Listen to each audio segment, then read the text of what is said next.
Assalamualaikum warahmatullahi wabarakatuh. Alhamdulillah, segala puji bagi Allah subhanahu wa ta'ala. Wassalatu wassalamu ala rasulillah, salawat dan salam pada Rasulullah Muhammad sallallahu alaihi wasallam. A'udzu billahi minasyaitonir rajim. Wa jaa'a rajulun min aqsal madinati yas'a. Qala ya Musa innal mala'a ya'tamiruna bika liyaqtuluka fakhruj inni laka minan nasihin. Surat Al-Qasas ayat 20, yang artinya, dan datanglah seorang laki-laki dari ujung kota dengan bergegas. Dia berkata, "Wahai Musa, sesungguhnya para pembesar sedang berunding untuk membunuhmu. Maka keluarlah dari kota ini. Sesungguhnya aku termasuk orang-orang yang memberikan nasihat kepadamu." Surah Al-Qasas ayat 20. Para pendengar Pro 1 RRI Lok Sumawe, para pemirsa RRI Lok Sumawe official yang dimuliakan Allah Subhanahu wa taala. Mari kita tadabbur surah Al-Qasas ayat 20 ini dengan mengambil hikmah atau pelajaran dari ayat yang kita bacakan tadi. Kalau boleh kita jadikan tema atau judul dari tadabbur ini adalah jadilah penolong kebenaran dan berani memberi nasihat. Di dalam kehidupan ini Allah sering menolong para nabinya melalui orang-orang yang mungkin tidak dikenal oleh orang banyak.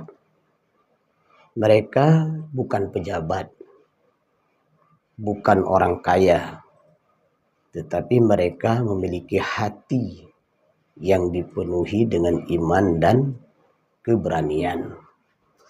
Salah satu contohnya terdapat di dalam surah Al-Qasas ayat 20 ini. Mari kita lihat sedikit latar belakang kisah ayat ini. Ayat ini terjadi setelah Nabi Musa alaihissalam tanpa sengaja membunuh seorang Qibti. Kemudian berita itu sampai kepada Fir'aun. Para pembesar kerajaan kemudian mereka bermusyawarah untuk menangkap dan membunuh Musa. Di saat yang genting itulah Allah Subhanahu wa taala menggerakkan hati seorang mukmin dari keluarga Firaun untuk datang berlari dari tempat yang jauh demi menyelamatkan Nabi Musa.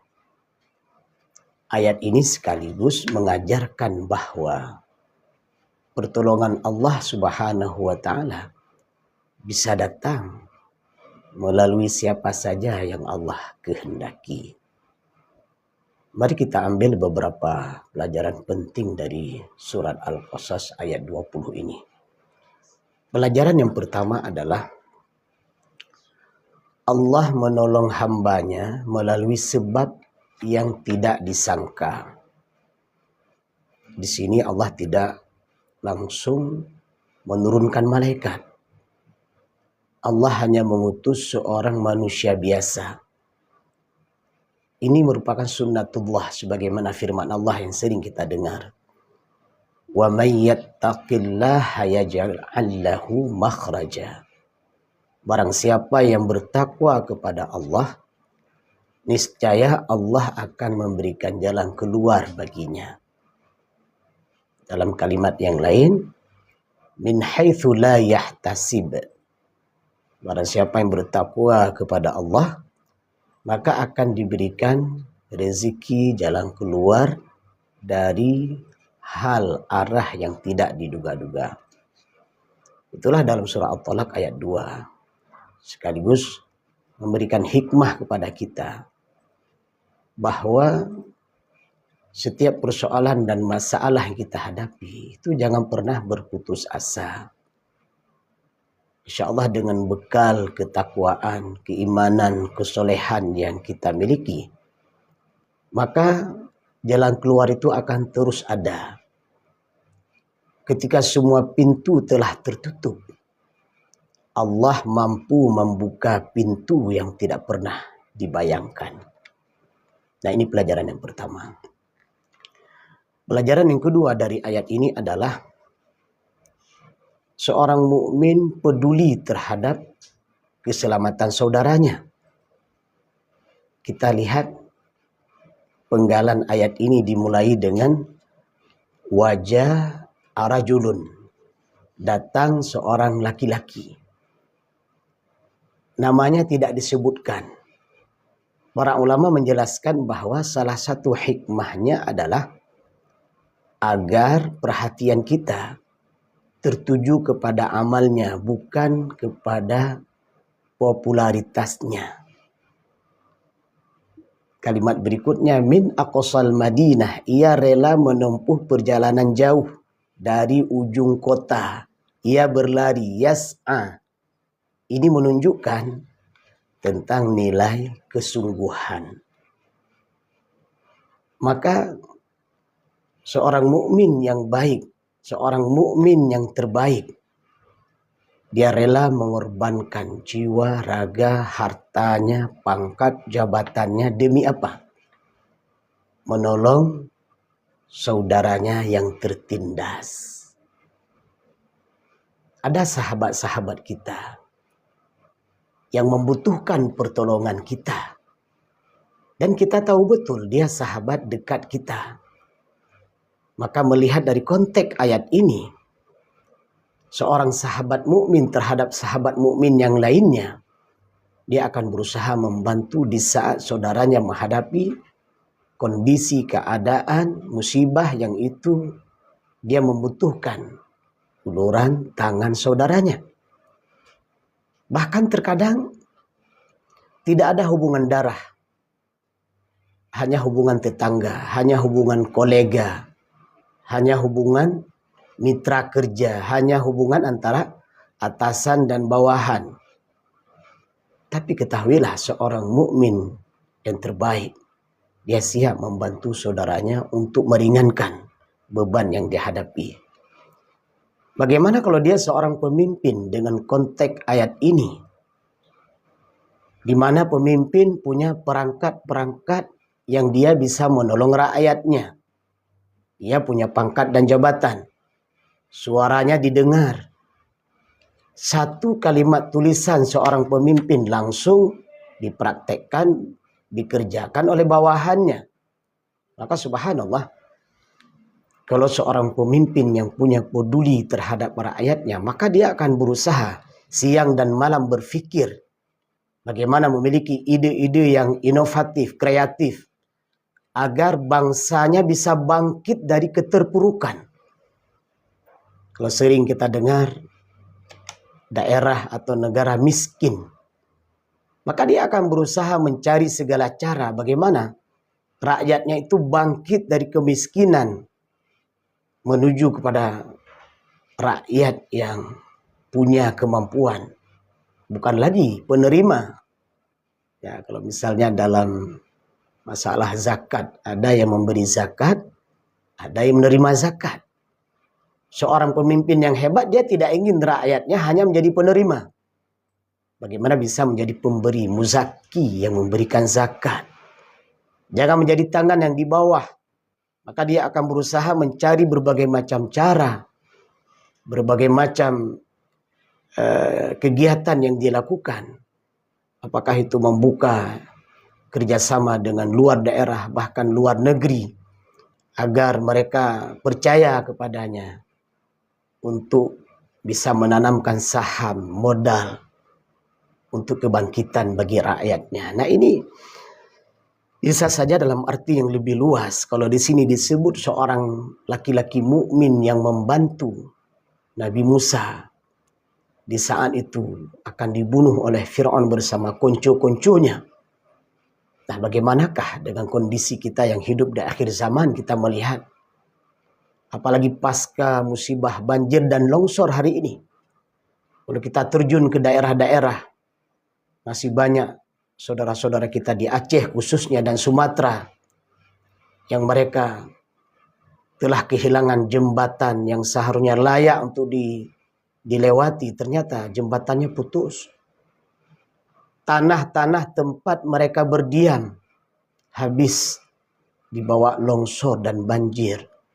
Yang hari ini kita melihat mereka terpaksa untuk membeli tanah, untuk menimbun kembali tanah mereka yang telah hancur tersebut di bawah air. Kalau kita melihat tugas pemerintah, seharusnya ini bukan rakyat yang bekerja. Malu kita. Terkadang kita lebih malu lagi adalah mereka-mereka itu baru membantu rakyat ketika ada pemilihan umum. Ada pemilihan anggota dewan, ada pemilihan pejabat dan seterusnya, baru datang.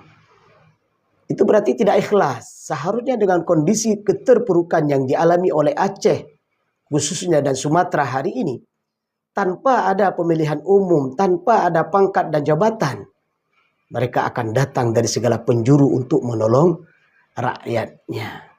Lihatlah seorang mukmin, bahkan disebutkan dari keluarga Fir'aun. Dalam sejarah itu disebutkan dia telah beriman kepada Allah, hanya saja dia menyembunyikan keimanannya. Maka ditengoklah kisah bagaimana keadaan Nabi Musa akan dibunuh oleh para konco-konco Fir'aun itu, maka dia datang. Ini bagian daripada bentuk bantuan Allah, yang Allah gerakkan hati seorang mukmin untuk membantu nabinya. Para pemirsa, para pendengar RRI Luxury Official yang dimuliakan Allah Subhanahu wa Ta'ala, itu pelajaran yang kedua. Pelajaran yang ketiga dari surat Al-Qasas ayat 20 ini adalah pentingnya memberi nasihat. Dalam kalimat ini disebutkan, inni laka minan nasihin. Sesungguhnya aku benar-benar termasuk orang yang memberi nasihat kepadamu. Nasihat adalah tanda cinta. Ini harus difahami. Ketika ada rakyat menasihati pemimpinnya, itu bukan berarti rakyat itu benci kepada pemimpin. Tidak. Karena bentuk kecintaan rakyat, maka disampaikan nasihat itu.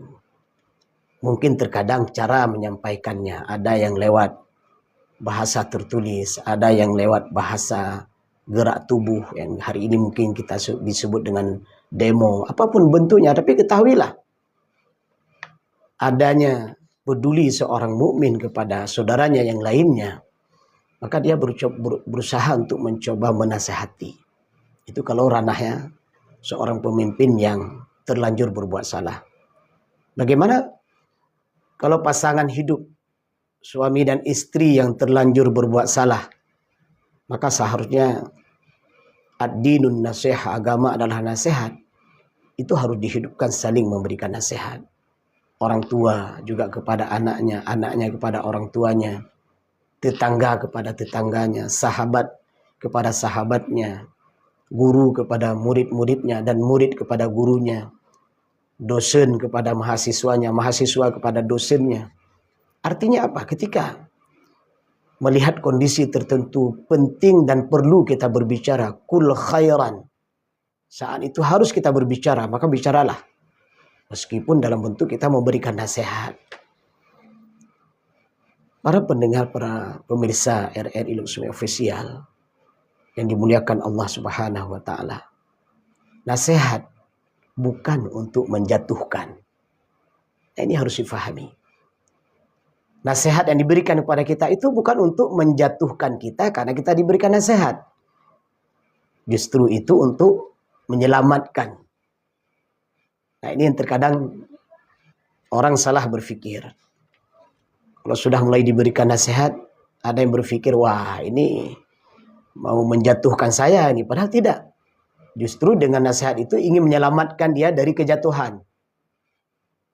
Seorang imam yang salah dalam bacaan ditegur oleh makmumnya. Apakah makmum ingin menjatuhkan imamnya? Kan tidak. Justru memperbaiki bacaan imam yang salah. Nasihat bukan membuka aib. Nah, ini juga ada yang keliru. Ketika ada orang diberikan nasihat, seolah-olah dia menganggap, wah, ini telah membuka aib saya. Bukan. Nasihat itu bukan membuka aib. Justru dengan nasihat yang diberikan itu akan menutup aib saudaranya. Dan sekali lagi, nasihat itu adalah menyelamatkan orang yang menyampaikan nasihat, dan insya Allah menyelamatkan orang yang diberi nasihat. Datangnya seorang laki-laki mukmin menyampaikan sebuah kalimat kepada Nabi Musa, yang itu justru menyelamatkan Nabi Musa alaihissalam. Pelajaran yang keempat, surah Al-Qasas ayat 20 ini, keberanian membela kebenaran. Nah, ini penting. Jadi orang-orang yang berani membela kebenaran ini, kalau kita lihat di akhir zaman itu seperti barang langka. Maka ini harus muncul. Mereka-mereka yang punya keahlian dalam membela kebenaran dalam bentuk tulisan, tulislah dengan tulisan-tulisan Anda yang terbaik. Mereka yang ingin membela kebenaran dengan nasihat dan retorikanya, berbicaralah lewat panggung, lewat diskusi, termasuk fasilitas yang hari ini diberikan oleh RRI Luxmawe kepada kami para pemberi nasihat tausiah sore ini luar biasa.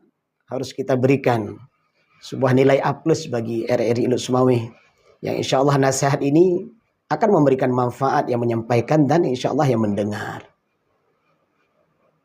Berani membela kebenaran itu diperlukan. Jika Fir'aun mengetahui perbuatannya, bisa jadi ia ikut dibunuh.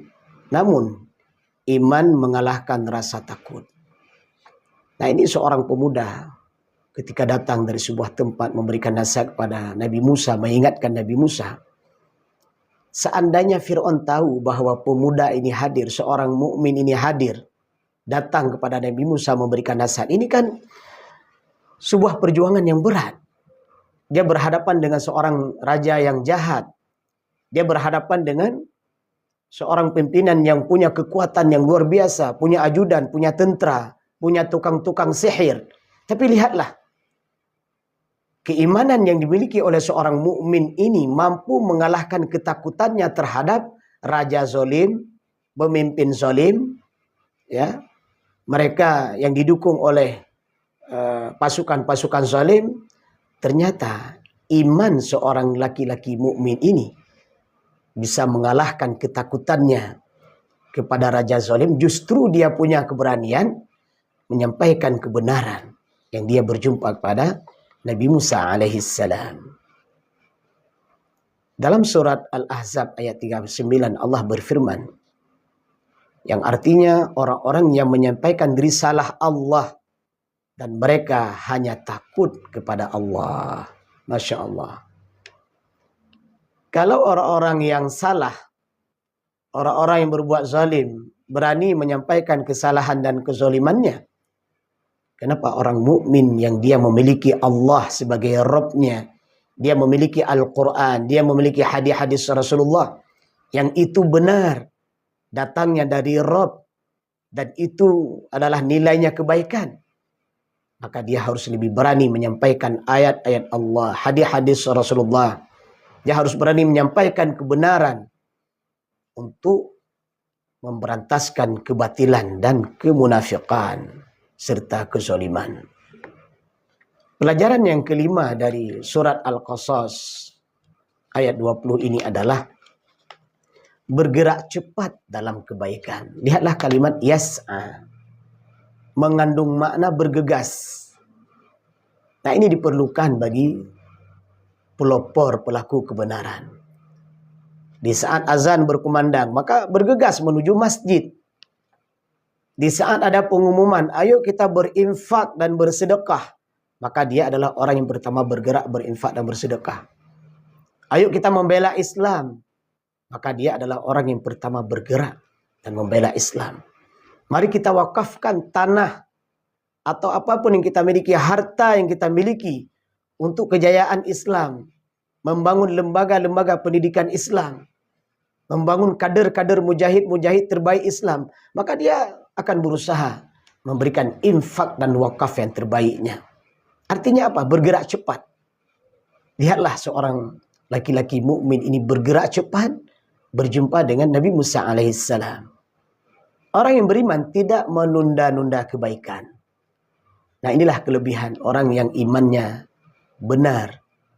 Orang yang imannya mantap. Dia tidak pernah menunda kebaikan. Bahkan dia berusaha memanfaatkan setiap momen, setiap detik, setiap waktu itu diisi dengan kebaikan. Ketika melihat bahaya datang, maka dia segera bertindak, memberi bantuan semampunya dengan kemampuan yang dia miliki. Ketika melihat kemungkaran, dia segera mencegahnya. Ya'muruna bil ma'ruf wa yanhauna 'anil munkar. Pelajaran yang keenam dari surah Al-Qasas ayat 20 ini adalah hati-hati memilih lingkungan kekuasaan. Lihatlah di sini. Bagaimana Fir'aun mempunyai banyak penasehat. Tetapi mereka adalah penasehat yang buruk. Di sini kalimat bunyi ayatnya adalah innal mala'a ya'tamiruna bika. Para pembesar-pembesar Fir'aun itu, ajudan-ajudan Fir'aun itu, konco-konco Fir'aun itu, pembantu-pembantu Fir'aun itu sedang bersekongkol. Jadi ternyata mereka yang punya niat jahat diikuti dengan pendukung-pendukung yang jahat. Itu mereka senantiasa duduk berkumpul, ngobrol, cerita, musyawarah, bukan musyawarah kepada kebaikan, tapi berusaha menyusun program-program kejahatan. Nah, ini hati-hati. Lihatlah bagaimana Fir'aun memiliki pendukung-pendukung yang jahat, maka dia menyusun berbagai macam program kejahatan untuk membunuh Nabi Musa alaihissalam. Rasulullah memberikan nasihat kepada kita. Hendaklah bersama pemimpin dan sahabat yang baik. Seseorang itu tergantung agama sahabatnya. Masya Allah. Di antara kenikmatan hidup adalah kita bekerja di sebuah tempat memiliki pemimpin yang jujur. Dan mereka para pekerja yang jujur. Sebuah rahmat dan nikmat yang luar biasa adalah kita memiliki orang tua yang baik dan jujur. Lahirlah anak-anak yang baik dan jujur. Alhamdulillah dengan kehidupan yang singkat yang kita jalani, kita memiliki sahabat-sahabat yang jujur dan baik, sehingga menghantarkan kita kepada kebaikan. Yang terakhir pelajaran dari surah Al-Qasas ayat 20 ini adalah jadilah orang yang membawa solusi. Nah, ini penting. Kehidupan kita itu banyak masalah. Saya sebagai pribadi saya, Anda sebagai pribadi Anda punya masalah. Bagaimana menjadi pribadi yang baik? Pribadi yang senantiasa berpikir solusi. Di saat ada masalah. Yang parah bukan itu. Di saat ada masalah bukannya solusi, justru menambah masalah. Nah, ini hati-hati. Nah, ini seorang pribadi yang hebat. Seorang kepala rumah tangga. Banyak persoalan-persoalan yang dihadapi dalam rumah tangganya. Persoalan dengan pasangan hidupnya. Persoalan dengan anak-anaknya. Maka diharapkan adalah bagaimana menjadi orang tua yang punya solusi dari masalah yang dihadapi. Bagaimana dengan sebuah perusahaan dan lembaga yang kita bekerja di sana. Kita mencari rezeki di sana. Banyak sekali problematika, masalah yang dihadapi. Maka yang diharapkan adalah jadilah pemimpin yang mencari solusi, bukan menambah masalah.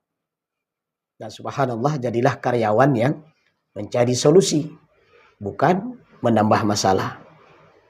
Banyak orang hanya pandai mengkritik, tapi susah memberikan solusi. Nah, ini adalah perilaku yang tidak baik, perbuatan tidak baik. Alhamdulillah kalau bisa mengkritik plus solusi yang diberikan. Atau jangan hanya menjadi komentator saja. Kemana-mana cerita, duduk di kedai kopi cerita, di rumah cerita, bersama teman cerita. Cerita aja, plus kritik. Begitu ditanya apa solusinya, dia nggak tahu. Nah, ini bisa membuang waktu dan bisa membuat harga diri orang tersebut hilang. Atau bahkan dia akan disebut mendapatkan predikat komentator. Ya. Ada sebuah kisah sederhana. Nah, ini untuk renungan saja walaupun hanya lelucon.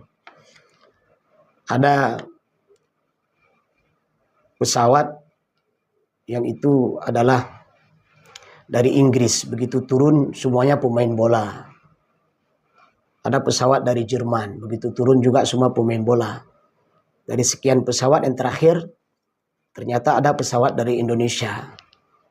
Begitu turun ternyata komentator semua. Nah ini, nah ini hanya sebuah ilustrasi. Saya pikir saya sebagai orang Aceh ya, saya sebagai orang Indonesia juga, saya pikir kita tidak ingin cerita seperti itu. Ya, tapi ini hanya untuk memperbaiki diri saya dan kita semua, dan khususnya kita Aceh dan Indonesia, hendaknya menjadi pribadi-pribadi yang bisa memberikan solusi, jangan hanya mengkritik dan komentator saja. Buktinya apa? Begitu kita buka televisi, ya, ternyata banyak sekali diskusi-diskusi yang kita tidak tahu apakah diskusi itu memberikan solusi atau justru diskusi itu hanya memberikan ikramiyah kalau bahasa kita. Hanya memberikan laba bagi mereka yang hadir, datang diskusi, dikasih uang pulang. Ternyata masyarakat tidak mendapatkan apa-apa. Nah ini sangat naif, sangat disayangkan seperti ini. Dan mukmin sejati seharusnya adalah membawa solusi, bukan menjadi produsen masalah. Apa nilai tarbiyah yang bisa kita ambil dari surah Al-Qasas ayat 20 ini? Tanamkan kepedulian kepada sesama. Itu yang pertama. Yang kedua, biasakan memberi nasihat dengan ikhlas. Sebagaimana dalam kisah seorang lelaki mukmin ini. Yang ketiga, berani membela kebenaran meskipun risikonya besar. Yang keempat, bergerak cepat dalam amal soleh. Yang kelima, jangan menjadi penyebar fitnah, tetapi pembawa solusi.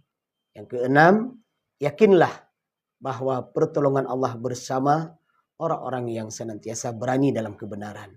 Dan yang ketujuh, adalah pribadi yang bermanfaat bagi agama, bangsa, dan negara. Semoga tadabbur singkat surah Al-Qasas ayat 20 ini memberikan pencerahan dan kebaikan bagi kami yang menyampaikan tausiah dan bagi para pendengar yang mendengar apa yang kita sampaikan pada hari yang berbahagia ini. Alhamdulillahirabbil alamin. Subhanakallahumma wa bihamdik asyhadu an la ilaha illa anta astaghfiruka wa atubu ilaika. Assalamualaikum warahmatullahi wabarakatuh.